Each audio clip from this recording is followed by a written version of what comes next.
Autism spectrum disorder, or ASD, is a developmental disability that truly is a spectrum disorder. It is a socio-cognitive disorder that can affect a person's social abilities, communication, and behavioral mannerisms. Because it affects everyone differently, it is very hard to detect and treat. A critical part of diagnosing ASD is the ability to diagnose it early, because there are no real treatments for ASD. The most effective treatment options are early intervention therapies that help these children learn to talk and interact with others. These therapies are most effective before the age of 3, when these skills are being developed. Therefore, it is crucial that ASD is identified early in order to begin these treatments as soon as possible. It is also very important to diagnose autism early because of the different classifications on the autism spectrum. There are two extreme ends of the autism spectrum.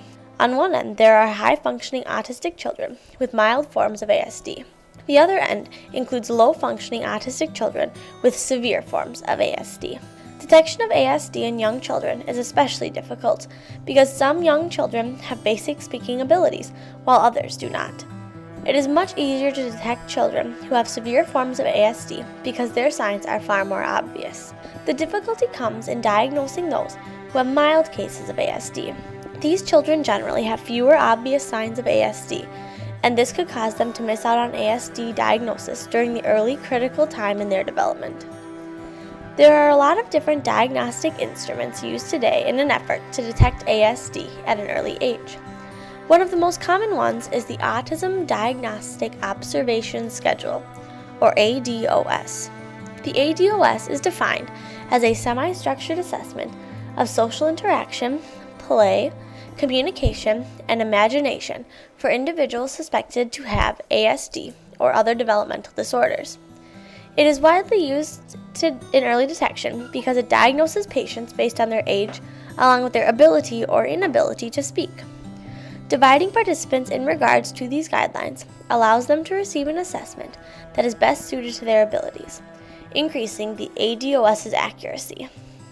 This is a critical step in early diagnosis because the ability to speak varies greatly among these children. For the assessment, children are observed performing multiple tasks for 30 minutes.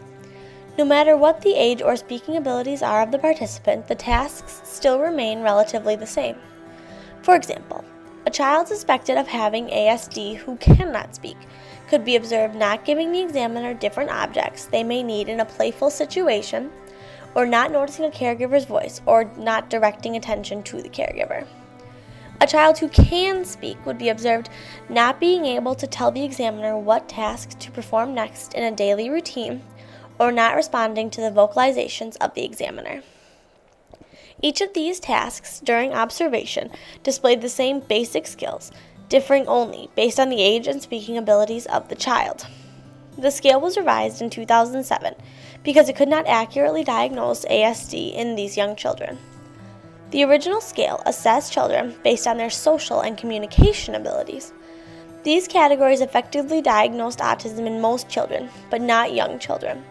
Some of these children could not yet speak, which made it very difficult to assess their social and especially their communication abilities. This made it apparent that another factor in the ADOS evaluation had to be added, and the addition was in the form of a new category called restricted repetitive behaviors. A restricted repetitive behavior, or RRB, is something that is characteristic of most patients with autism spectrum disorder. It is the compulsory need for a patient to do something in a specific order, say something, or have a routine that is set in stone. Since the time for the ADOS observation was so short, it was originally not used in their diagnosis, but was noted.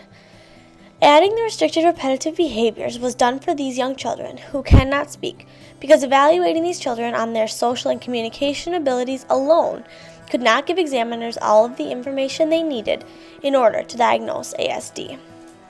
A study done shortly after the 2007 ADOS was released found that these revisions improved the detection of mild autism disorder in young children, proving the need of adding RRBs to the social and communication classification categories. Autism spectrum disorder has no cure and no known cause, making it important to detect early, ideally before the age of 3. Earlier classification can allow every child who is diagnosed to reach their highest potential in life, which is the goal that every parent who has a child on the autism spectrum should help them strive towards.